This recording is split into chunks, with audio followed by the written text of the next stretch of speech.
Bismillah ar-Rahman ar-Rahim, alhamdulillah wahda wa salatu wa salamu ala man la nabiyya ba'dahu wa ba'd. So, I've been doing some research on this particular topic for the past 2 weeks or so, and I was supposed to speak on this last night at the other mosque, but we just didn't get time, so we thought we'd do it after Fajr, so this is an opportune moment to discuss about this particular issue. And the issue is with regards to reading Salah behind an Imam who might disagree with you in certain practices within Salah, might disagree with you with regards to the method of wudu, the method of tahara, etc., which in your particular view or your particular madhhab or your school might break the wudu, might break the Salah. Can you read behind that Imam? A typical example of that would be, as a Hanafi, whose wudu breaks by bleeding, can you read behind a Shafi'i Imam who does not consider bleeding to be a nullifier of wudu? So if a Shafi'i Imam bled, didn't do wudu and started leading Salah, can a Hanafi read behind the Shafi'i Imam? Okay. Likewise, vice versa. If a Hanafi man touched his wife, didn't do wudu and led Salah, can a Shafi'i person behind him perform Salah? Because according to the Shafi'is, touching a woman like the wife, etc., breaks the wudu. So is that permitted? Is that allowed? So just to set the scene, and we'll try to go through this as chronologically as possible. So let's start from how the Sahaba dealt with these matters, where there was a disagreement between the muqtadi and the Imam over a particular issue.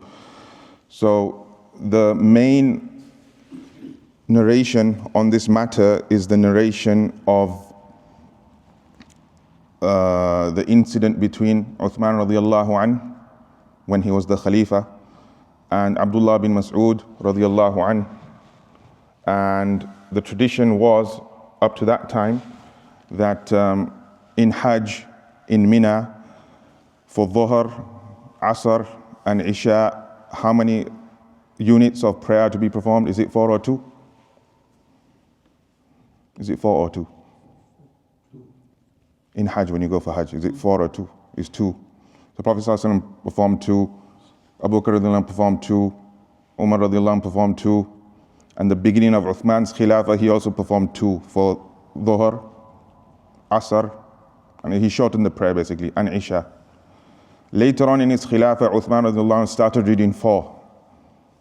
And the scholars give a number of reasons why he started performing 4, which we don't need to go into.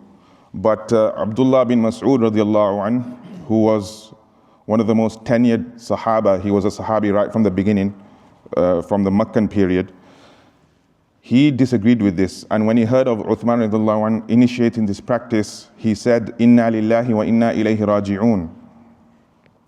And you only say "Inna lillahi wa inna ilayhi raji'un" when something bad occurs, okay? Or when something untoward occurs. So he said, "Inna lillahi wa inna ilayhi raji'un." I saw the Prophet ﷺ perform 2 rak'ah, saw Abu Bakr perform 2 rak'ah, saw Umar perform 2 rak'ah. What is this change? It doesn't make sense.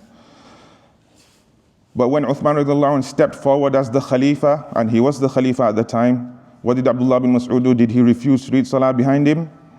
No, he didn't. He read Salah behind Uthmān bin Affan radiallahu anhu.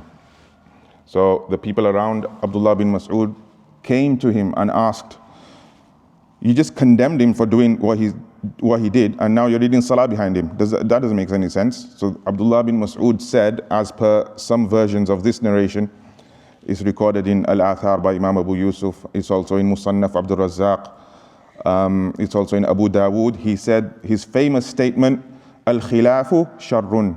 Al-khilafu sharrun, meaning differences like this, meaning in this context it means not reading behind the Imam, is a bad thing to do.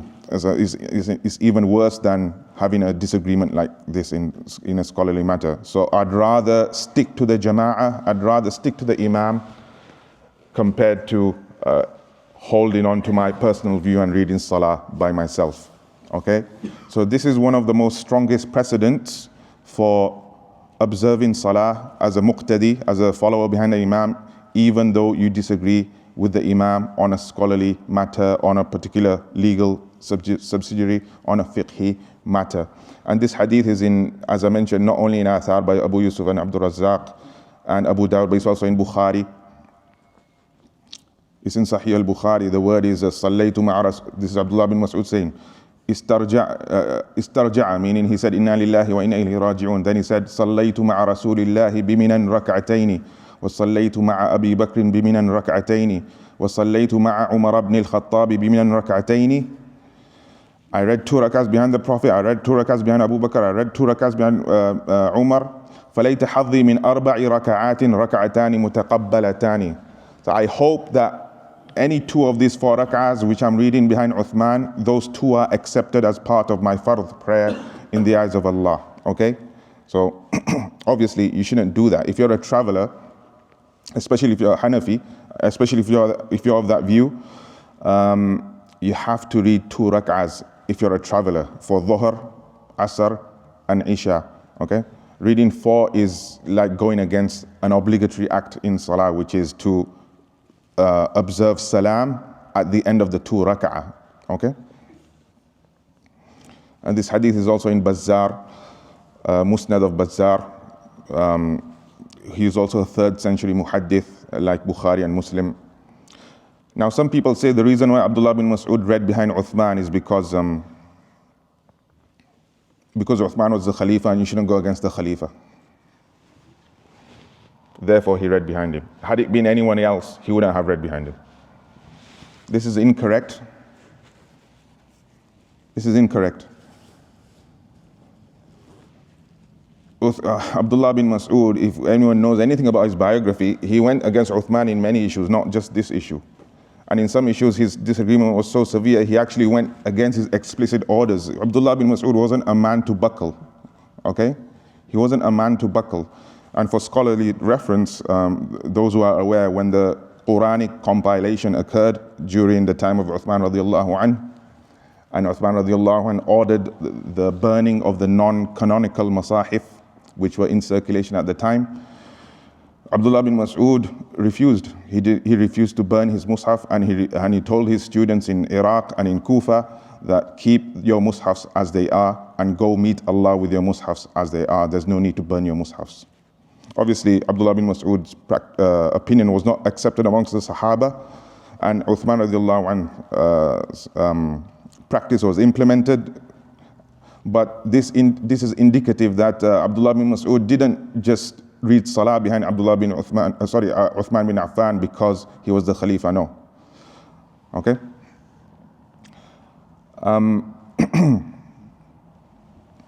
As Ibn Qutaybah said, for scholarly reference, that Abdullah bin Mas'ud said, Al-khilafu sharrun wal-furqatu sharrun, that going against the Imam is bad, splitting apart like this is bad with regards to reading Salah behind the Imam, but still, وَقَدْ عَمِلَ بِالْفُرْقَةِ فِي أُمُورٍ كَثِيرًا. Abdullah bin Mas'ud still went against the Khalifa in many other matters. وَلَمْ يَزَلْ يَقُولُ فِي عُثْمَانَ الْقَوْلَ الْقَبِيحَ مُنْذُ اخْتَارَ قِرَاءَةَ زَيْدٍ, which the scholars would be acutely familiar with.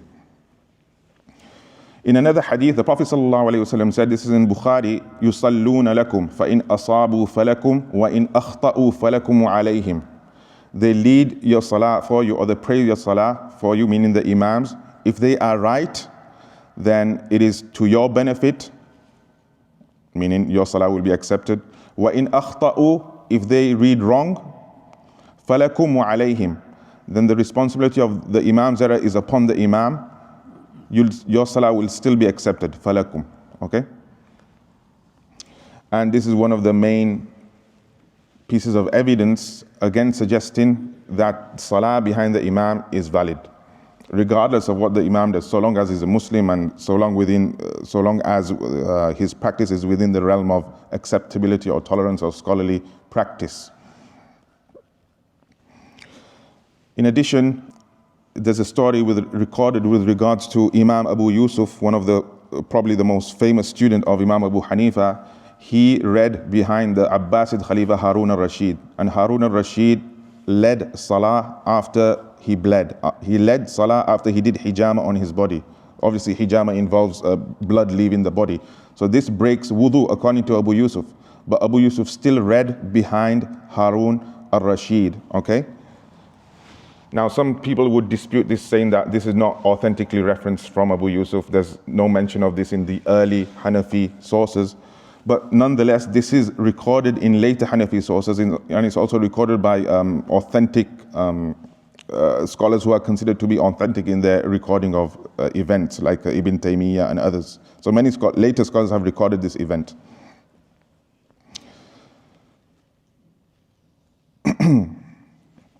We also find instances of scholars reading Salah behind one another, even though they are of different madhahib, to the extent that they swap madhabs. So there's two stories in this regard. There were two scholars, one Hanafi and one Shafi'i. The Hanafi scholar's name was Abu Asim al-Amiri. He died around 400 after Hijrah. Abu Asim al-Amiri, a Hanafi scholar. And the Shafi'i scholar was Abu Bakr al-Qaffal al-Shashi. He's a famous scholar within the Shafi'i school. So Abu Asim al-Amiri used to pass fatwa at the door of Qaffal's mosque, the Shafi'i scholar. The Shafi'i mu'adhin, person who gives adhan, he once called for prayer. So Amiri left his place and entered the mosque. When Qaffal saw him, he ordered the mu'adhin to do the iqamah according to the Hanafi school, even though the mu'adhin was a Shafi'i. And he pushed Amiri, the Hanafi scholar, forward to lead Salah. Okay? When Amiri, the Hanafi scholar, stepped forward, he led Salah in the Shafi'i method by reading Bismillah ar-Rahman ar-Rahim before Fatiha aloud, audibly, and the other usual Shafi'i acts in Salah, like raising the hands, etc. So you can see this mutual respect for each other's schools and reading behind each other. There's also another story recorded by the Hanafi scholar Anwar Shah al-Kashmiri, the famous Indian subcontinent scholar, in his commentary on Sunan al-Tirmidhi. It's a similar story, but two different scholars. Abu Abdullah ad-Damaghani, the Iraqi scholar, he's a student of Quduri, and he was a judge in Iraq. He's the Hanafi, and the Shafi'i scholar is Abu Ishaq al-Shirazi, one of the most famous Shafi'i scholars, okay? So when the time of Salah came close, Abu Ishaq told the mu'adhin not to perform the iqamah according to, to perform the adhan according to the Hanafi method, even though the mu'adhin was a Shafi'i. And he pushed Damaghani forward to the mihrab, and Damaghani, the Hanafi scholar, led in accordance with the Shafi'i method, okay? You can clearly see from this, the picture is that one of the main objectives of the Sharia is to maintain the unity of the Muslims through prayer, okay? As the Hanafi scholar Amir Badshah said, Ottoman scholar, he said, "Min a'zami al-hikami fi salati al-jama'ati i'tilafu qulub al-muslimina la ikhtilafun fiha." One of the most greatest wisdoms of congregational prayer is to keep the hearts of the Muslims united and not disunited. Okay?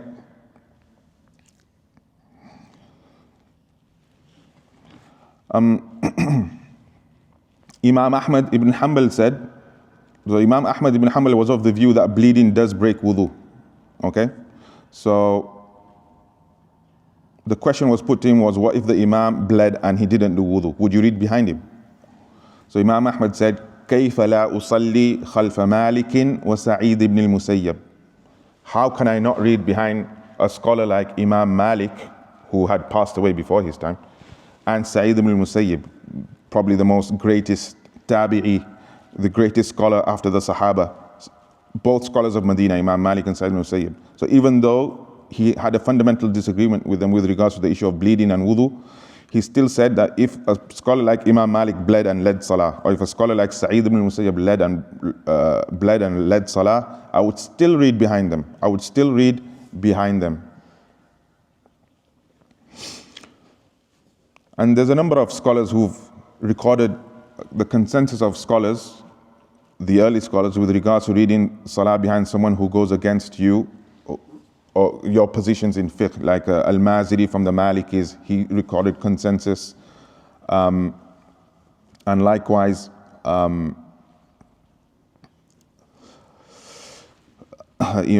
Ahmad and other scholars. And also, if we are to take the position that it's not permissible to read salah behind someone who disagrees with you in fiqh, then that is not limited to the person of one madhab following an imam from another madhab. Okay? That can also occur within one madhab itself. You have two scholars within madhab, one madhab disagreeing with one another over a particular matter. Is this Hanafi A going to refuse to read behind Hanafi B because they have a disagreement over a small issue? So how much granularity are you going to go into before you're going to say, oh, this is to the extent that you can read salah behind this imam, but if it goes beyond this, then you can't read salah behind that imam. Such details are not something that is inherently embedded within the Sharia. This is some things developed by the fuqaha, but it's not something that is intended by the Sharia.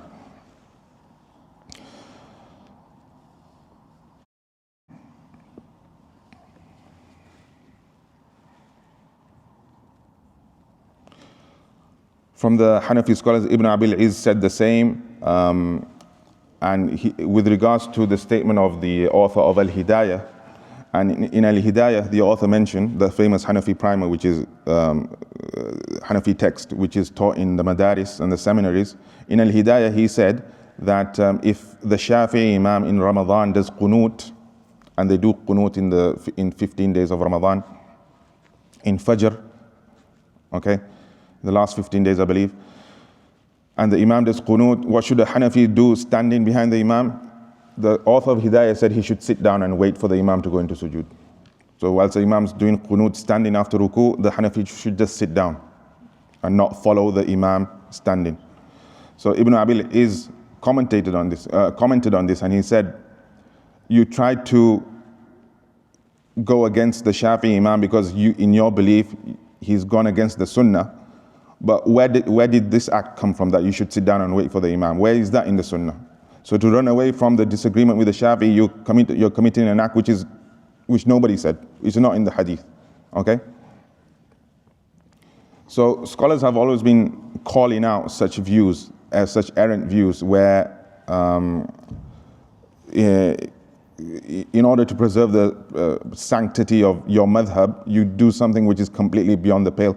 Likewise, Ibn al-Humam, a commentator on Hidayah, he also said the same, and he said of his teacher, Qari ul-Hidayah, that he was of the same view with regards to the permissibility of reading behind someone who is not of your particular legal madhab. Ibn Nujaym said, I'll read this in Arabic, وأيضا ينبغي حمل حال الإمام على التقليد لأبي حنيفة حملا لحال المسلم على الصلاح ما أمكنه فيتحد اعتقادهما وإلا لزم منه تعمد الدخول في الصلاة بغير طهارة على اعتقاده وهو حرام. Which basically means, for scholarly reference, that if your Imam is a Shafi'i and you see him doing something which is not permitted in his madhab, but he's unaware of it, then how should you as a Hanafi, as someone reading Salah behind him, react? So Ibn Nujaym said, you should just treat your Imam as if he's a Hanafi as well. Thereby, you're validating his Salah, and by extension, you're validating your own Salah as well. So if you can assume this about the Imam, why can't you assume this about yourself? If you're reading behind a Shafi'i, just assume yourself to be a Shafi'i and both your Salahs would be valid. From the subcontinent, Ashraf Ali, Imam Ashraf Ali of Thana Bhawan, or as they know, Imam Ashraf Ali Thanwi, he acknowledged that और मुतक़द्दिमीन के कौल पर इक़्तिदा बिल-मुख़ालिफ़ गैर मुराई लिल-मुख़ालिफ़ में वुसअत है. Meaning, according to the early scholars, there is flexibility with regards to following an Imam who disregards, who is not cautious with regards to matters of difference of opinion. Okay? So a Shafi'i Imam is not cautious about doing wudu after bleeding. He still reads Salah without doing wudu after bleeding. So this is a non-cautious Imam. Imam Ashraf Ali Thanwi said that such a practice is tolerable and considered to be within the realm of validity according to the early scholars of Islam. And this fatwa has been passed by numerous Hanafi scholars and non-Hanafi scholars that such a salah is valid. Okay? And I mean, there's dozens of references, okay? Now, going on to issue of the brief issue of the maqamat or the maharib of al-Masjid al-Haram. And some of you might be aware that up to 100 years ago, in al-Masjid al-Haram, there were 4 maqamat or 4 mihrabs, okay? And what do we mean by that? The scholars of each madhhab would have their own place of praying. So the Hanafis would only read behind the Hanafi Imam, the Malikis would only read behind the Maliki Imam, the Shafi'is would only read behind the Shafi'i Imams, and the Hanbalis would only read behind the Hanbali Imam, in general. And this was considered to be normal for 800 or 700 years, until this was abolished by King Abdul Aziz, the first king of the current Saudi state, in 1926. But you can see photos of the pre-1926 period where you have 4 stations or 4 maqamat or 4 mihrabs, old photos of al-Masjid al-Haram, where each madhab had their own station to pray Salah, okay? And obviously, there's a number of reasons why this came about, but which I might go into later on. But suffice to say that since the inception of these maqamat, this has been condemned by scholars of all madhabs. It was never considered to be normative, okay? Obviously, it became the standard practice, but it never became normative, okay? Scholars from every century condemned this practice of the maqamat. They're having different jama'at based on different madhahib, okay?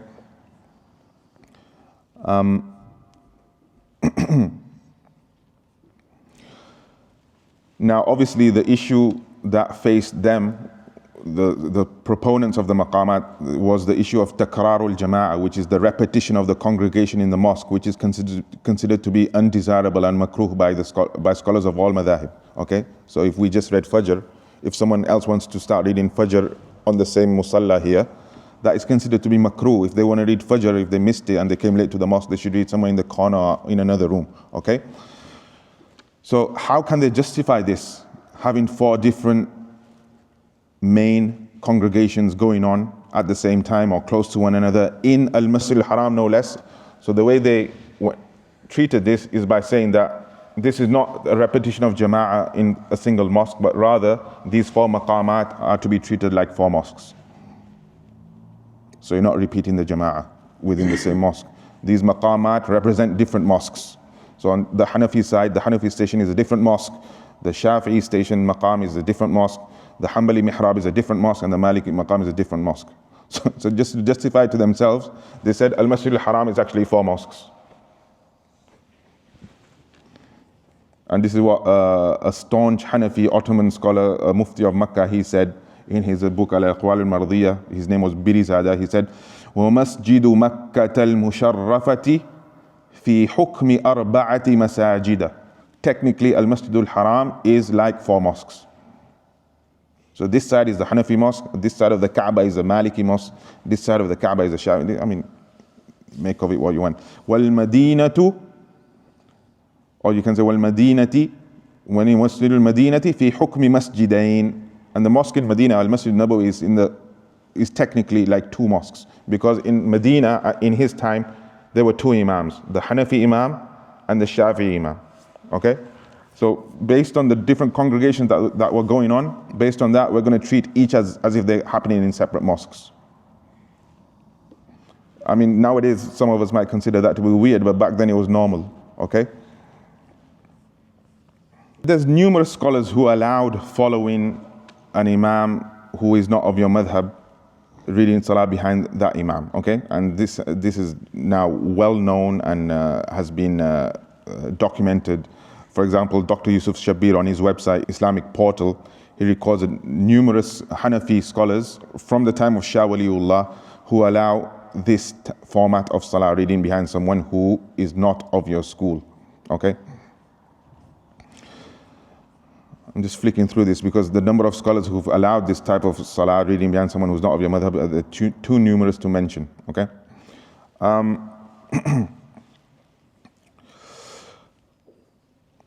Now, what the proponents of reading Salah only behind people who agree with you, or reading behind someone of another madhab, so long as they are cautious of matters of difference of opinion. What they say is that if they're cautious with regards to matters of difference of opinion, then we'll read Salah behind them. Then that's fine. Okay? So when we as Hanafis or Malikis go to Makkah and Medina, and the Imams, they are generally Hanbalis, okay? We can read Salah behind them because we don't see anything that goes against our madhab. Therefore, it's fine for us to read Salah, okay? Now, this is problematic from a Hanafi perspective. Why? Because the Imams in Makkah and Medina and in Saudi Arabia in general, or even if you go Aqsa, the Imams are Shafi'i, they don't actively make intention for women. Okay? And that's a problem for Hanafis. Why? Because in the Hanafi school, the Imam, if there's women reading behind the Imam must actively and consciously make intention that I am intending to lead women as well. If the Imam doesn't make that intention, the Salah of the women is invalid in the Hanafi school. Okay? I don't want to go into the reason why or the evidence why, but this is a part and parcel of the normative Hanafi school, that the Imam must make intention for the women's Salah to be valid behind him. If the Imam doesn't make conscious intention for the women's Salah is not valid in the Hanafi school. If you are a Hanafi or from a Hanafi family, or a Hanafi person who's practicing upon the Hanafi school, and your women folk go to Al-Masjid Nabi or Al-Masjid Al-Haram, more probably than not, the Imam is not making intention for your women folk in Salah. So according to Hanafi principles, the women's Salah should be invalid. You shouldn't, if you want to stick ardently to that view that you should only read Salah behind someone who agrees with you or who doesn't go against your madhab, women should not be reading Salah in Makkah and Medina at all. The only way you can justify their Salah is by adopting this view of the allowance of reading Salah behind someone who goes against your madhab, as per all the citations I just mentioned. Okay? So, and even within the Hanbali school, Imam Ahmad himself said that there's no need to be cautious with regards to people of madhahib who read behind you. You don't need to cater to their needs. His son Salih said, Salih bin Imam Ahmad, he said, قُلْتُ مَا تَقُولُ فِي رَجُلٍ يَؤُمُّ قَوْمًا وَيَرْفَعُ يَدَيْهِ فِي الصَّلَاةِ وَيَجْهَرُ بِآمِينَ وَيَفْصِلُ الْوِتْرَ وَالْمَأْمُومُونَ لَا يَرْضَوْنَ بِذَلِكَ.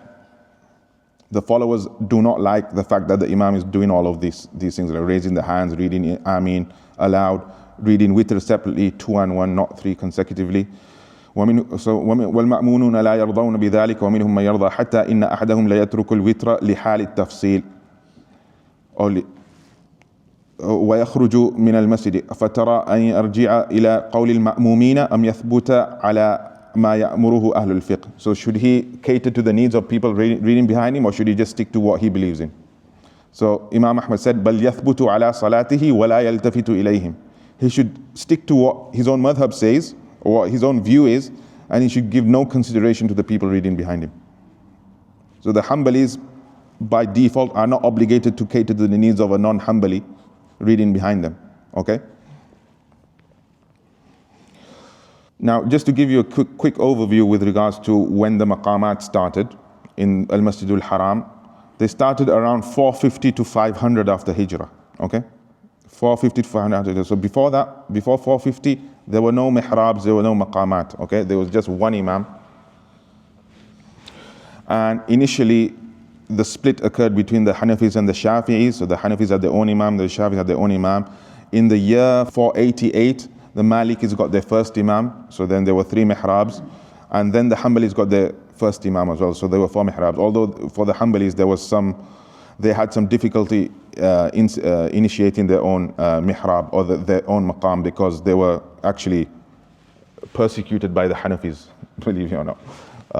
So it took a while for them to get their own station, their own maqam and their own Imam, but they got there in the end.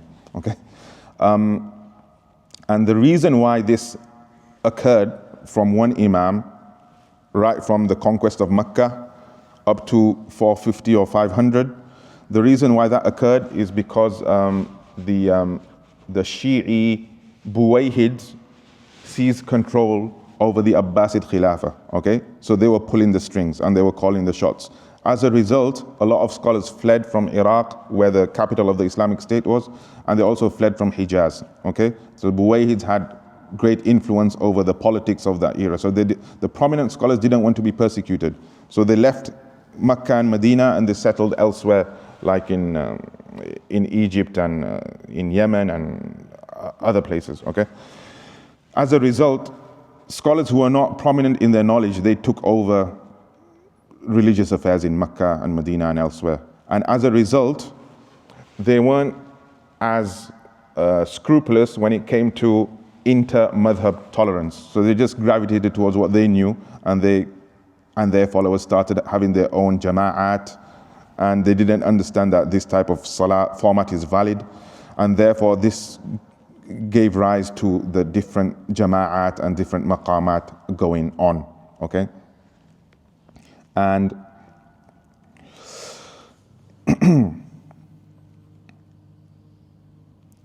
this specific thing was mentioned by Tujibi, a scholar, in his Barnamaj. Barnamaj means his travels from scholar to scholar, how we learn by them, his educational travels.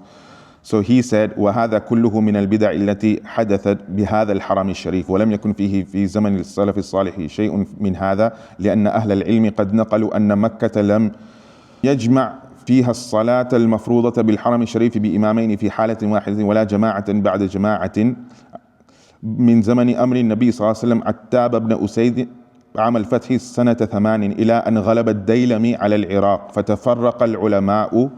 Daylami is the Buwayhid Shi'is, okay? فتفرق العلماء من العراق ومن الحجاز إلى غيرها من البلدان فبقي الناس في الحرم الشريف أشتاتا لا إمام لهم يقيم لهم الصلاة ففزع أهل كل مذهب في الحرم إلى رجل منهم فقدموه ليصلي بهم جماعة فمضى العمل على ذلك من يومئذ والله تعالى أعلم. So basically the same thing I said, that the prominent scholars fled and semi-scholars, or you can say ignorant people, took over the reins and they started reading their own salah.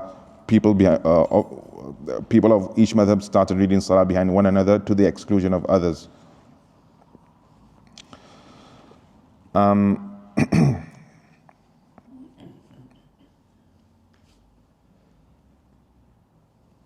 And these maqamat or maharib have been discussed by numerous rahalun or travelers, like Ibn Jubayr in his Rihla in 578. He mentions the existence of 4 stations, Hanafi, Maliki, Shafi'i, Hanbali, and he condemned this as well, because what happens in Salah, if you're reading Maghrib, where everyone has to read Maghrib quickly, they're all shouting over one another, the Imams. So there's a lot of confusion. And when one Imam, the Maliki Imam, says Allahu Akbar, the Hanafi muqtadun, the Hanafi people performing salah behind the Hanafi Imam, they think the Hanafi Imam said it, and they go into ruku or sujood, and that caused a lot of confusion in Maghrib, okay?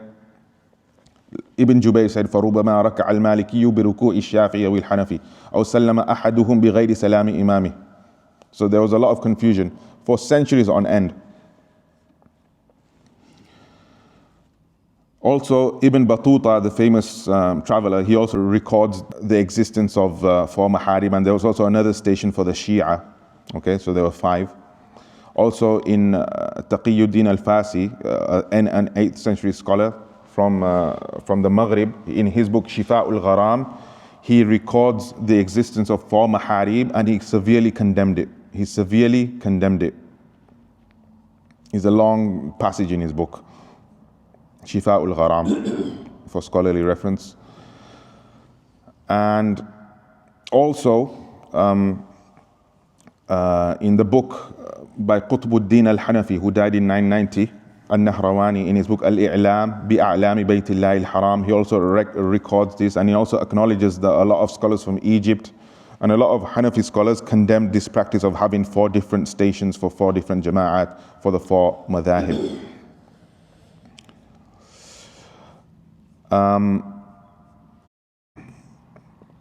And the Hanafi scholar Khadimi, the Ottoman, he said that is fine. So according to some scholars, it's fine, obviously. So like Birizada and other Ottoman scholars and many others, they allowed this. Mullah Ali Qari also allowed this. form of practice. Obviously, they were in that situation. They couldn't think anything beyond that, and this had been an established practice for 800 years. If you're in that situation, more probably than not, you're going to endorse this type of practice, okay? So scholars who went against the fold, their statements are noteworthy, okay? Just to move on to Medina. In Medina, the maqamat started in the 9th century, okay? So this practice traveled from Mecca to Medina, and you had two imams there, the Shafi'i Imam and the Hanafi Imam. The Hanafis got their own maqam in Medina after much negotiation with the ruler there, okay? Initially, it was possible that they wouldn't get their own maqam, but they managed to win politically, and they gained their own maqam as well. And this is recorded in the book by Abdurrahman Mudayris, in his book Al-Madinatul Munawwara fil Asr al-Mamluki, the Medina Munawwara in the Mamluk period. And also this is recorded by Sheikh Atiyya Salim in his book, that there were different imams, there were 15 imams and 21 khatibs. 12 khatibs from the Hanafis, 8 khatibs from the Shafi'is, and 1 khatib from the Malikis. So leading Jumu'ah. This practice also extended to Al-Masjid Al-Aqsa. It also extended to the Jami' Mosque of Cairo in Egypt. It also extended to the Khalil Mosque in Hebron in Palestine. And it also extended to the Umayyad Mosque in Damascus, obviously. So you had a Hanafi congregation going on, and then a Shafi congregation going on in the same mosque as well. And throughout, this practice was condemned, okay? And this is recorded by Tantawi, this is recorded by Samhudi, this is recorded by Busrawi in his Tarikh, and many of these scholars condemned it, okay? Ibn Tulun also spoke about this.